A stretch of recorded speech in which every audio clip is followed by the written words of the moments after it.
নমস্কার বন্ধুরা, কেমন আছে সবাই? আজকে সকাল থেকে খুব বৃষ্টি পড়ছে আর আমার ডোডো সোনার বিরিয়ানি খেতে ইচ্ছে হয়েছে। মা বিরিয়ানি খাবো, ডোডো সোনার বাবা তাহলে বিরিয়ানি বানায়। আমি দেখি চেষ্টা করে কেমন হয়। তো আজকে প্রথমবার বিরিয়ানি বানানোর চেষ্টা করলাম, দেখে তো মনে হচ্ছে ভালোই হয়েছে, খেতেও ভালোই হয়েছিল, খুব একটা খারাপ হয়নি। তো ডোডো সোনা বসে পড়েছে, আজকে ডোডো সোনা আমাদের সাথেই বিরিয়ানি খাবে। দুপুরে আর ওকে আলাদা করে ভাত খাওয়ায়নি, আমাদের সাথেই খাবে বলে বিরিয়ানি খেতে বসেছে।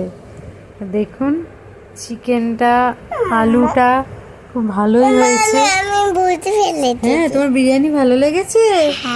বলো বিরিয়ানি ভালো খেতে। হ্যাঁ, ডোডো সোনার বিরিয়ানিটা খুব ভালো লেগেছে। ভিডিওটি ভালো লাগলে একটা লাইক করবেন। টাটা।